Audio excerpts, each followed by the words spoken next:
You know, and we all have our 15 minutes of fame, and I'd like to take a couple of my 15 minutes to talk about the rights and the wrongs in the world of professional wrestling. And it is for the WWE Championship. This match is for the ECW World Heavyweight Championship. The World Heavyweight Championship. The match and new NWA Heavyweight Champion of the world. We appreciate you guys coming out and taking your time to support women's wrestling in America. This match is for the AWA World Heavyweight Wrestling Championship.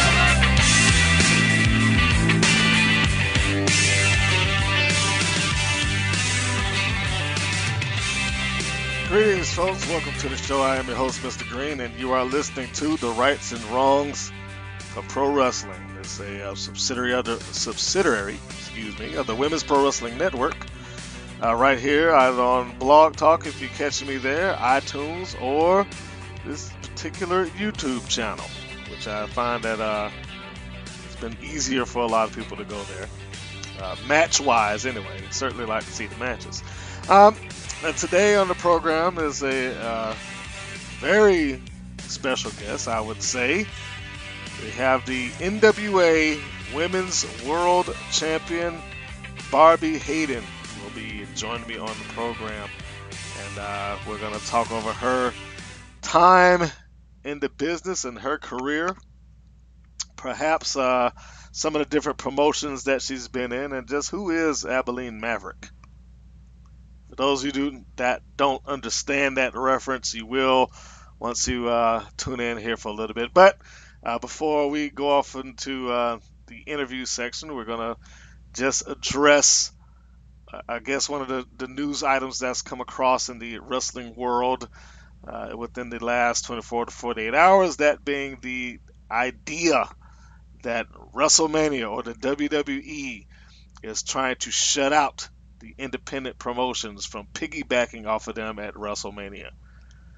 Well, I don't know if that is a proof positive, solid thing. I mean, you know, of course we have to take our wrestling news with a bit of a grain of salt, because you never know where that's coming from. But in this particular case, it's from a reasonable, reliable source, or normally reliable, the Wrestling Observer newsletter, in that for WrestleMania 31 they are looking to, in their words in the article, combat the other independent wrestling events in the area that afternoon by opening their doors early as 1:30 p.m. Local time, which is interesting, and I think that they're trying to do that going into the 2016 WrestleMania 32 WrestleMania also, just try to knock some people out of being able to piggyback off of. Because, let's face facts. There are a number of independent promotions that look to, maybe use is a strong word, but I'm going to use it here anyway because I can't think of nothing better to say. But they're looking to use WrestleMania as a means to either A, promote their promotion to people who probably would not have seen Full Impact Pro or Evolve or a Shine or Ring of Honor, whoever, any number of places, because a lot of them do that. They just pop up, and never mind the local promotions at that time. It's not ever a secret when WrestleMania is coming around. They lock in the dates and they tell you where it is well in advance.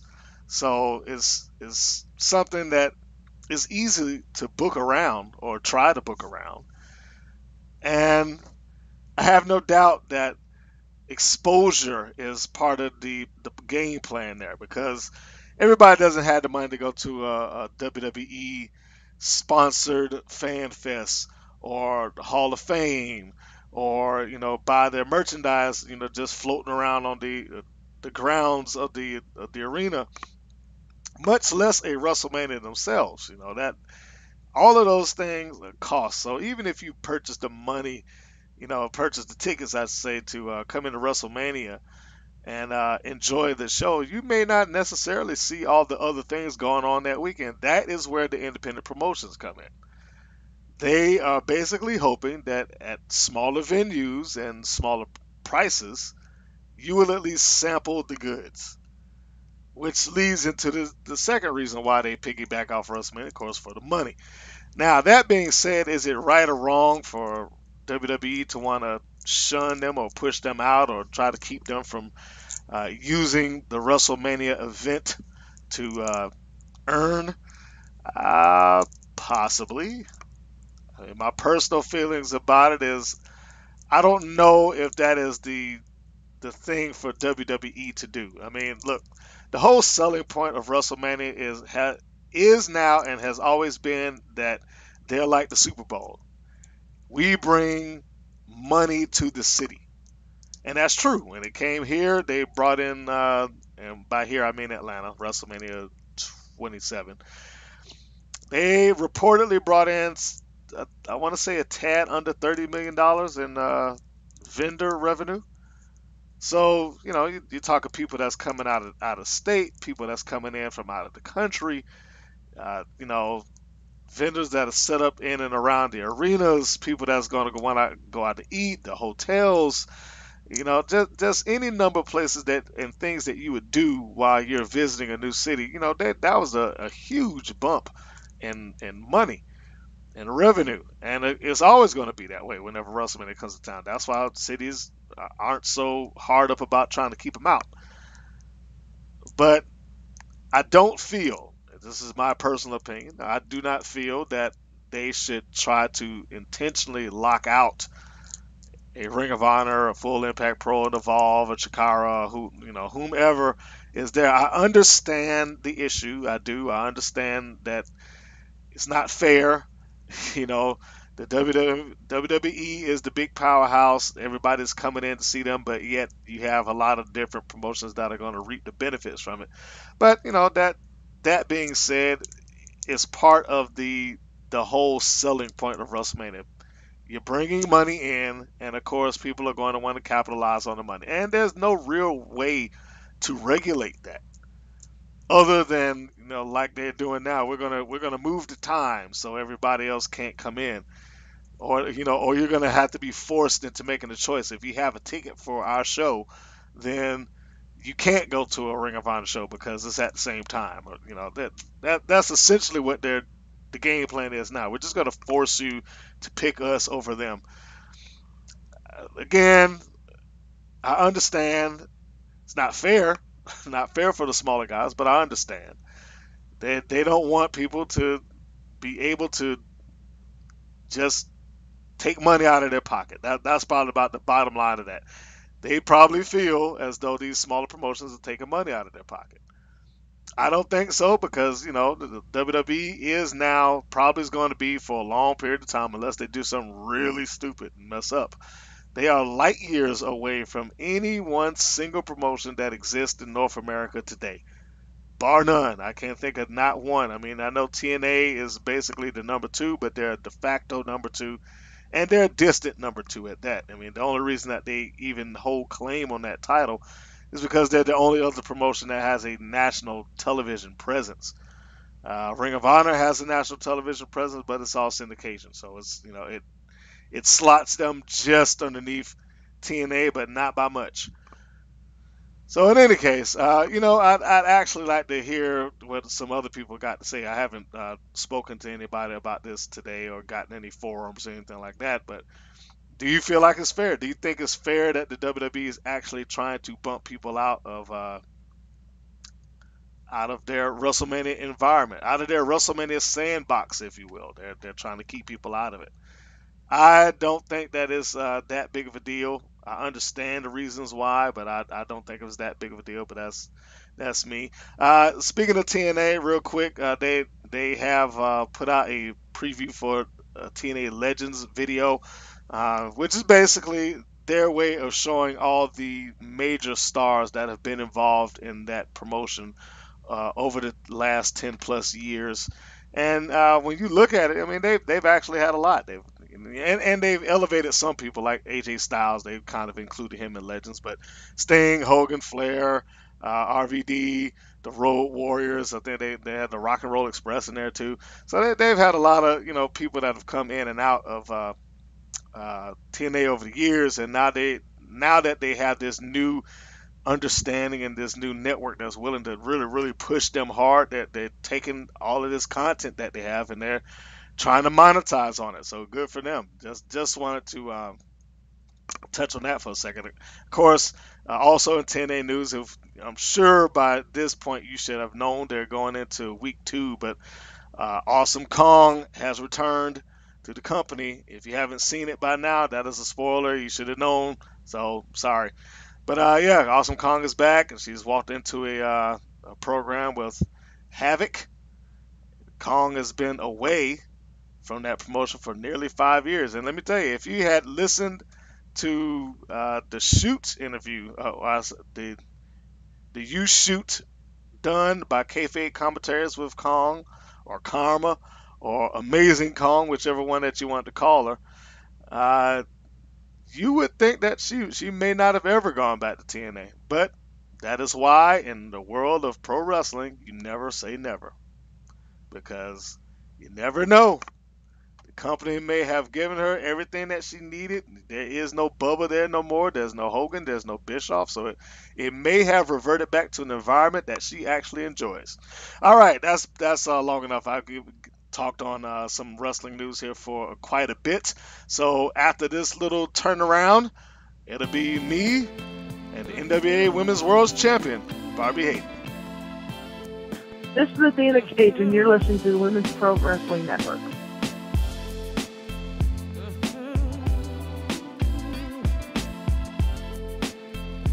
My guest on the program today is one of the true stars of the independent scene, and when you get to see her, you are in the presence of a world's champion.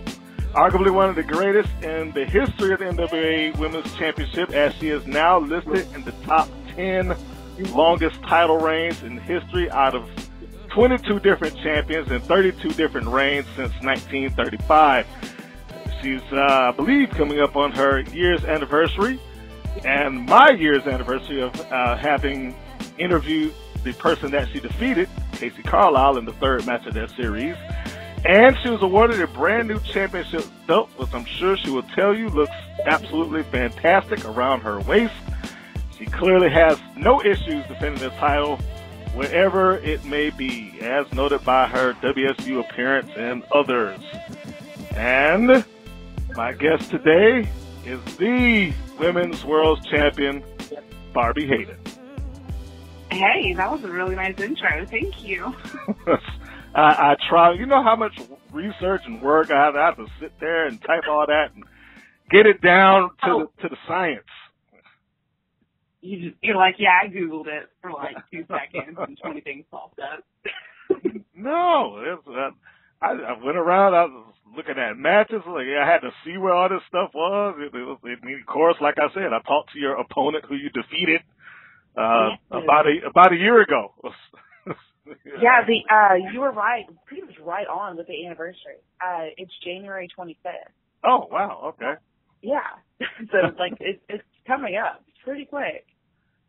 Now, I think one of the things I saw in that you, I guess in the grand scheme of things, you haven't been doing this for an exceptionally long or lengthy period of time. Are you? No, I mean, yeah, you're pretty much dead on with that one. I started training to be a wrestler in 2009, and I didn't have my first match until December of 2010, because I did the training for a year and a half, and I didn't really pick up wrestling, I guess regularly or continuously until early 2011. So it's so weird saying that now out loud because it doesn't sound very long at all, but so I guess, what is that, like 4 or 5 years or something? Well, yeah. It's kind of hard because we just got in 2015, so it doesn't really seem like much. But well, you have to put this in perspective. Now, the reason I bring that up because Okay, let's say that you've done this for 5 years now. 1 year of that has been you moving around as the world's champion. Yeah, that is true. So, I mean, if you remove that 1 year, you've only got 4 years before you even touch a world's title, which is incredible. Yeah, I know. I think it's fantastic, honestly. I think it's really cool. So thank you. I appreciate you joining in on my excitement about that. Yeah, I mean, I'm really surprised. Now, were you surprised in that, you know, essentially this came pretty quickly because, you know, you have some people who do meet that. I mean, there are a handful of wrestlers who have skyrocketed and, you know, gotten their version of a world's title rather quickly. Some have pretty short careers and left a lasting mark. I guess the most notable person I can think of off the top of my head is Magnum TA, who really didn't have a lengthy career, but a lot of people remember him. Is it surprising to you that you've gotten to this point? No, honestly. I know there are a lot of people who, you know, essentially maybe on paper, you know, timeline-wise deserve this more. I'm sure people can argue left and right about, you know, oh, this person has done this, and they have these accolades, and they've been wrestling for this long, and you know, you're new, you're green, whatever, you know, so I've heard that a million times too. Mm-hmm. But in my opinion, and in those who really truly get to see me all the time, know that I don't sleep. I work every single day. I'm constantly looking for new ventures, and I don't put all of my eggs in one basket. And so, to me, I feel like that is what really makes a world champion. Is somebody who will make that championship, not the championship make them. And I work very hard in doing so. So I fully feel like I deserve to have this championship because I've worked very, very hard for it. Even though it's been a short period of time, I would work 3 matches per week, you know, and 3-4 matches per week. And so I got a lot of experience in a very short time that, you know, I've actually been in the business. Well, you know, I will agree with you on that. I think that's been a lot of the debate is that some people, as you just said, equate the length of time that they've technically been involved in the business opposed to the length or the amount of matches in ring time that they've had. Exactly. I want to say we're going to go off track here for a second, but stay with me. You should. Miss Natural was one of the interviews that I had, and she brought up a really great point in that she mentioned a young lady by the name of Devin Nicole, who she said worked really hard, kind of very much like yourself, in that in a year's time she's covered more ground than what most people did in 5+ years worth of ring time. And when I was researching Barbi Hayden, which goes into another question I had, you almost have a pretty fair library of work that's just sitting there on YouTube in itself, which a lot of people cannot claim. So clearly you've done quite a bit of matches.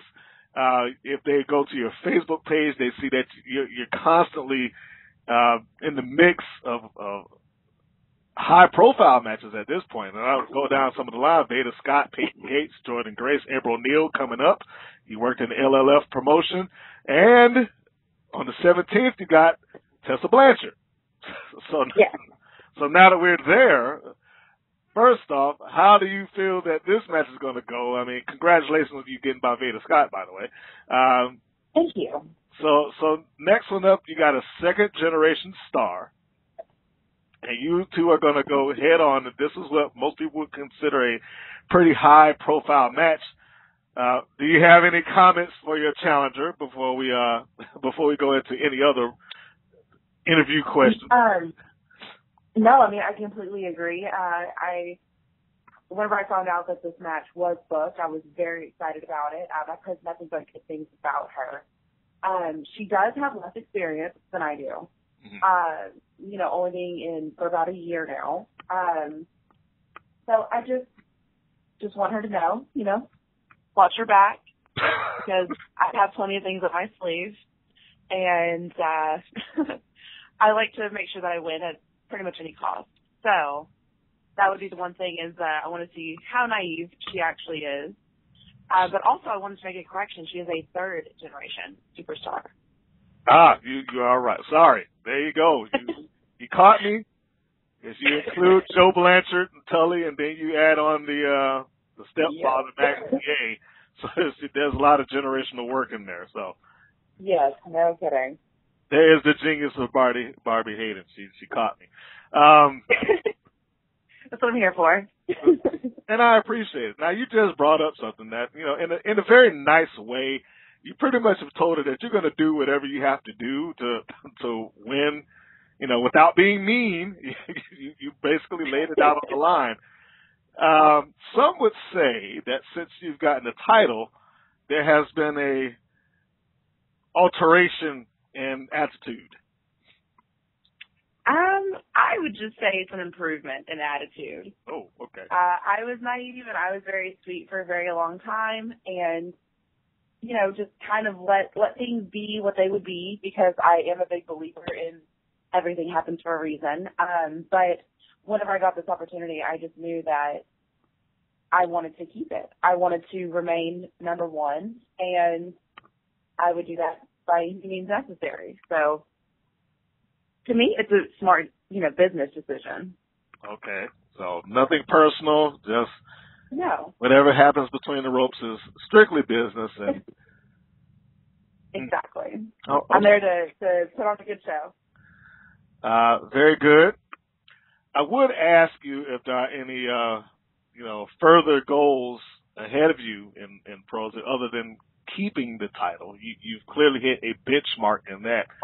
But assuming that the championship, heaven forbid, is not in the picture, are there any other milestones that you are looking to hit?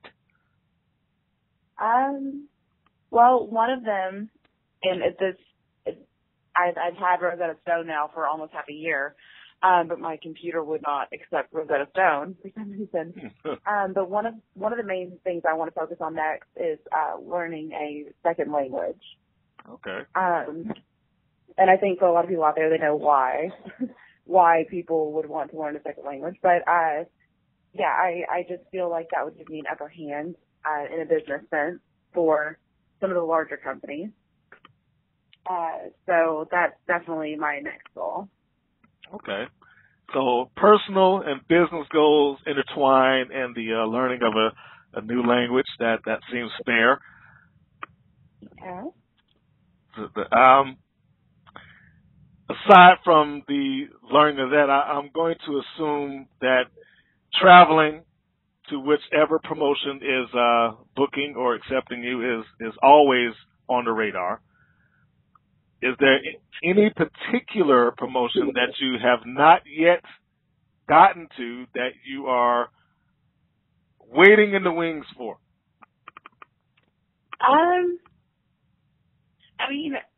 Honestly, it's one of those things where I can't say, oh, this is the place I want to be, or, this is the place, definitely, because you don't want to step on anybody's toes. I got it. Yeah, well, that's okay too. I don't mind so much about that necessarily. There's not any one place in particular that I'm just like clamoring for, because I really kind of just want to go everywhere. I want to go anywhere I can. I really, really enjoy traveling. That's just something I really like doing, and I'm excited going to Canada for the first time in a few weeks. Because as you mentioned, I've already been to Mexico. Mm-hmm. So, that's my next big venture, is kind of focusing on where I am going and, just kind of keeping my eyes and ears open for that next opportunity. But there's nowhere in particular that I'm just like, oh my God, I have to be at this company, or anything like that. Do you enjoy the role of the touring champion? Because, this is not something that really is big anymore. It's kind of an era that's lost. The last real big touring champions that people remember are guys like Nick Bockwinkel and Ric Flair, when he was NWA's champion, and of course he had the actual NWA champion now, I think Conway. Do you relish that role that, you know, you get to go into one promotion after the other, and more or less I'm going to take on their top girl and I'm going to make her a star, so to speak? Well, thank you. Oh, by the way, there is some kind of beeping thing out here. I don't know what it is. So if you hear that, I'm very sorry. That's okay. As long as it's not fire. I don't think it's a fire, even though it sounds pretty close to a fire alarm. So hopefully not. Otherwise, I'll have to go save some lives, which I'm totally down for. Because I have my Superman shirt on. There you go. But I digress. That was honestly one of my first goals. Whenever I was even considered to be somebody to contend for the championship, that was one of the main things I wanted to do. How can you call yourself a world champion if you never leave your state or your territory? To me, that just doesn't make sense. And so I think it's an honor. It's very exciting. And I really do thrive off of being able to travel to these new places. And you make a very good point, and that's a little bit of a peeve with some of the independent promotions when you make a title such as a World Championship that doesn't leave one location. Yeah, exactly. Because like I was saying before, you know, it's one of those situations, in my opinion, that either the title will make you or you make the title. And I definitely was not going to let a title define me and, you know, who I am. Very good. Do you realize that you are a fairly highly spoken of competitor? I guess not. What was said? Now I'm curious. Well, I mean, now here we go. Past interview again. Fantasy matchup question came up between myself and Darcy Dixon. And this fantasy person that she said that she is looking to face is Barbi Hayden. Yes, I love her. She is so freaking awesome. And not just that, the real caveat of it, she said that the two of you should do that match at a WrestleMania. That was the real kicker. She said, you know, we should be at a WrestleMania with that. Yeah, she nailed it. I could not agree more. Yeah, she is just a seriously first-class wrestler. I love her in and out of the ring. She's such a presence, you know, and it's fun to watch. Now, have you had the chance have you crossed paths with her yet? I mean, because that was over a year when I spoke with her about that. Have you actually had a match yet? We have not had I hate to say real, because that's not the word I'm really looking for, but okay. We've done like dark matches of that sort, I guess you could say. But in front of a live audience, like a live crowd and everything, one-on-one, no, we have not. So that's something I'm still looking forward to. In fact, I've been speaking to a lot of promoters and promotions out in the Carolinas. Just, you know, thus far, nothing has really panned out, unfortunately. That is a shame. So I need to say it publicly now. If you're a promoter out there, you have the means. Former Resistance Pro Women's Champion Darcy Dixon, current NWA Women's Champion Barbi Hayden. Book it. Yes. That'd be cool. That'd be so much fun. I said earlier that you have a small library of matches on YouTube for viewing. Yes. If a fan wanted to get to know Barbi Hayden as an in-ring competitor, what is the match that you suggest they go find and watch? Well, I would kind of point people in different directions depending on, you know, who they are. If it's a family with kids, I would send them one direction. And then I have, you know, some matches where, you know, they're more of the heel and a little more maybe risque for a kid. But some of my favorite matches and high-profile matches as well have been at WSU.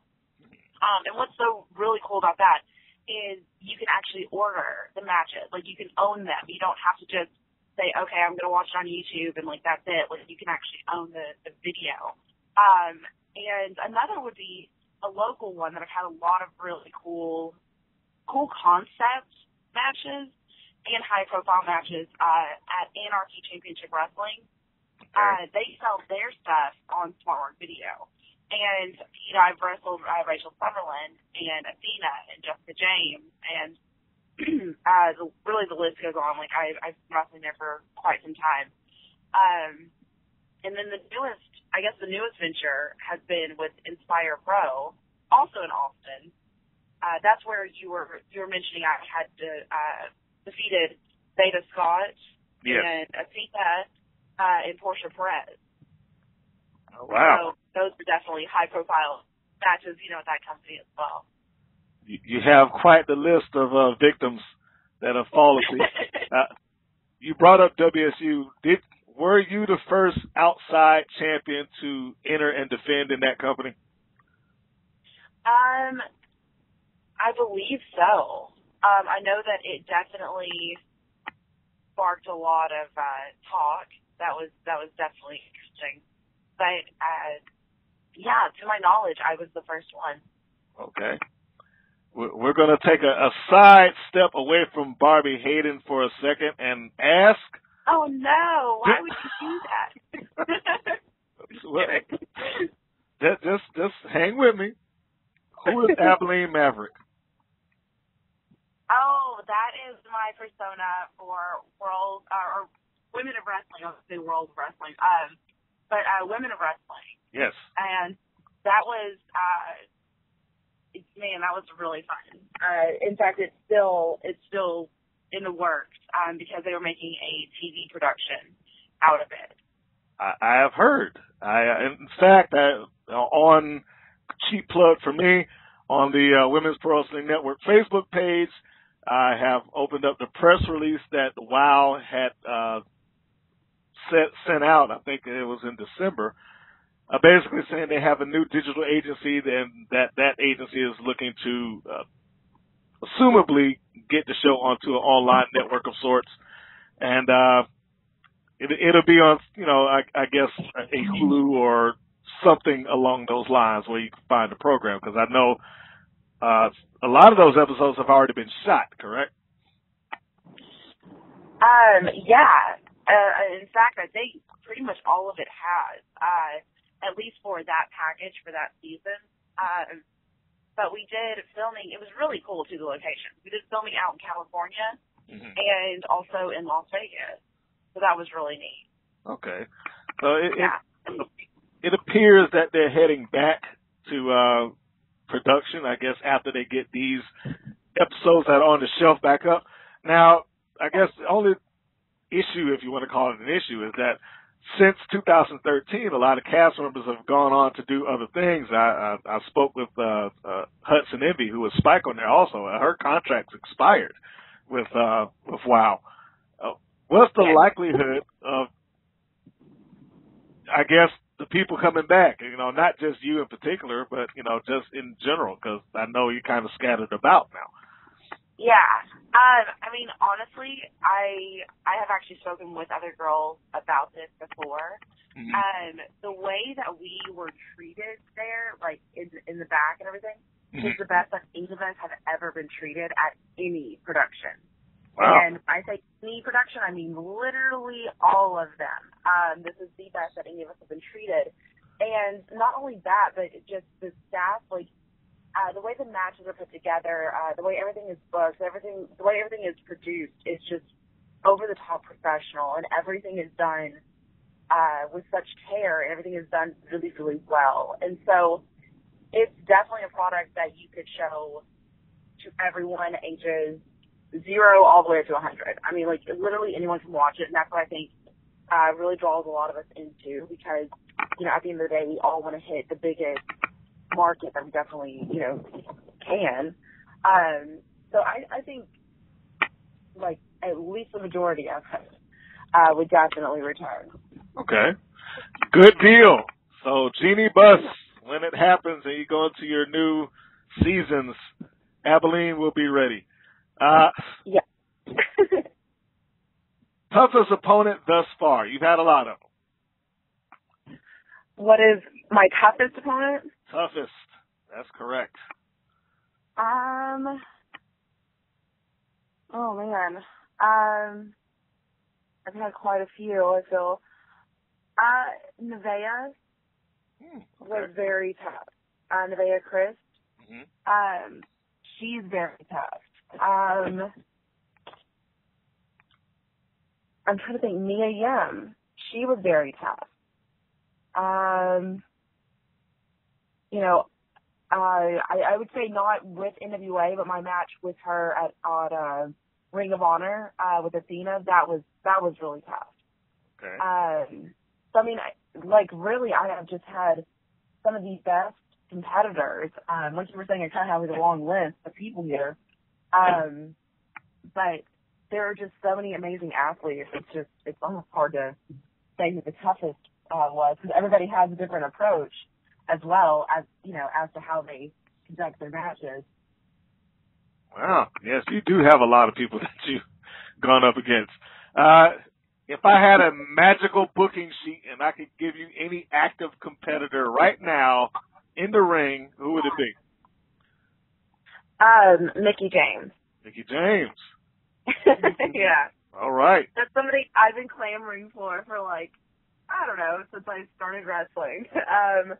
She was the reason why I wanted to become a wrestler. Like, I saw her and I was just like in love. I was like, this is the coolest chick on earth. This is what I want to do with my life.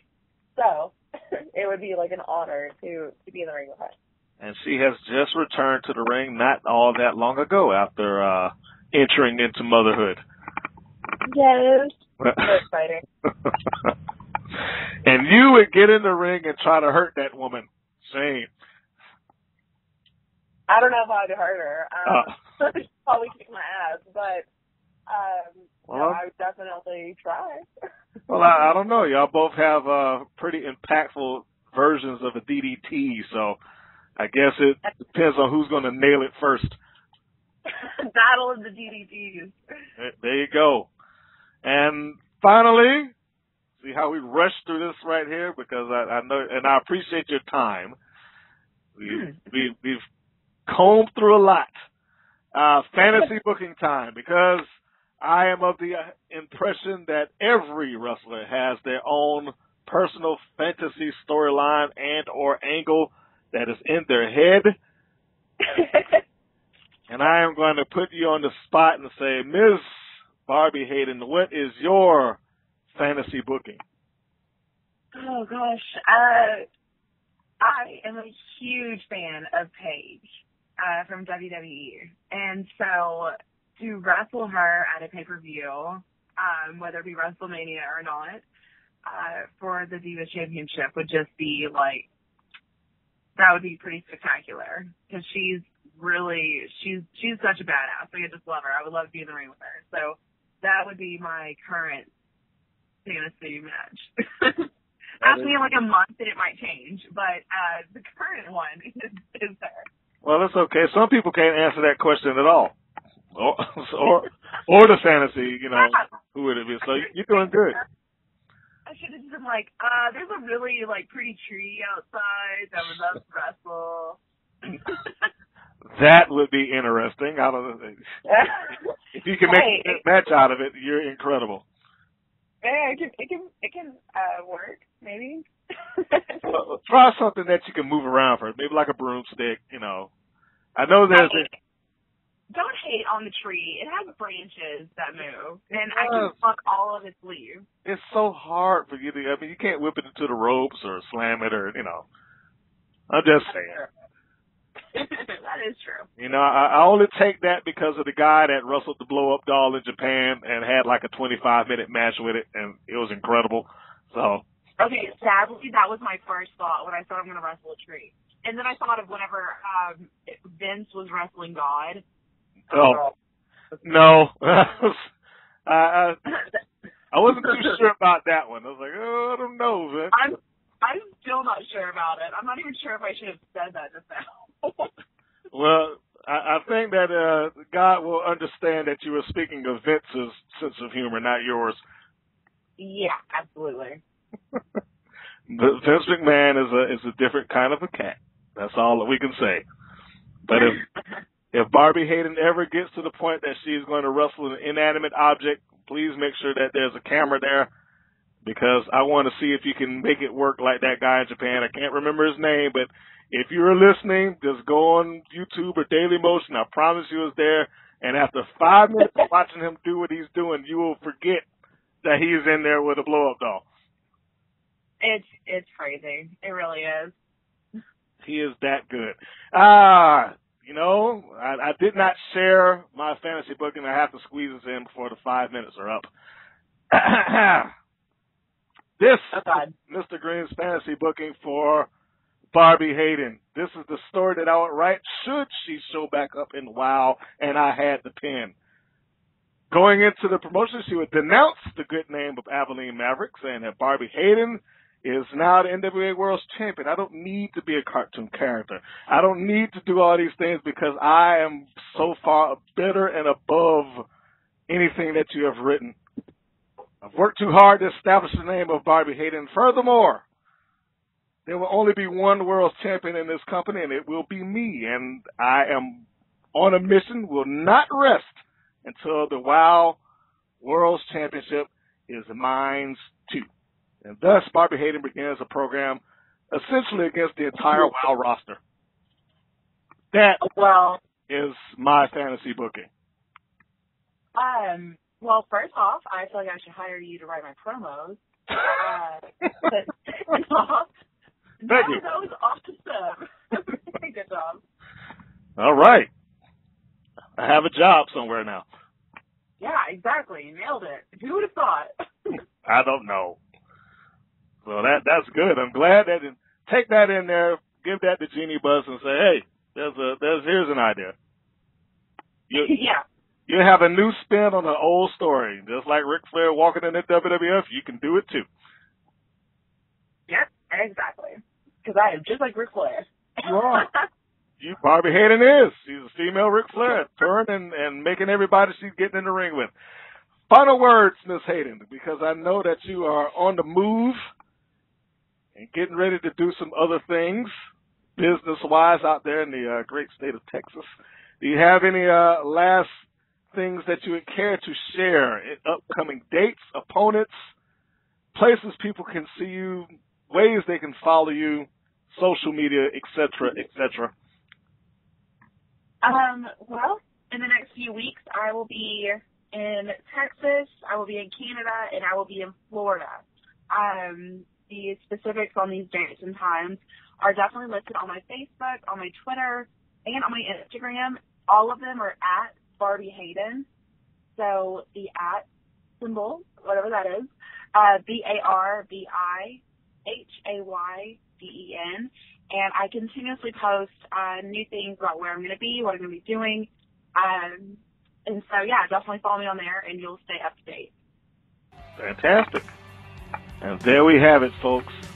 We've had the honor of having a world's champion join us on the program today, and you can find this interview, amongst others, on our wonderful YouTube channel. Please follow Barbi Hayden on Facebook and Twitter and Instagram, and follow us on Facebook and YouTube, and follow the show on iTunes. You can hit subscribe on either one of those places, and you can get all of this stuff for free every time it goes up. And every once in a while, I'll toss an exclusive Facebook match or something thereof on the Facebook page. I want to thank Miss Hayden for taking time out to come in and share her knowledge and experience about her life and times in the wrestling industry. Well, I thank you very much. Seriously, thanks for having me. Thank you. You've been wonderful. And everybody, be sure to catch us next time, next interview, and it should be a good one. I believe there's a young lady by the name of Superstar Nikki Adams that should be next, so that should be good stuff. All right, folks, take care, everybody, and we will see you next show. Promotional consideration presented by the following.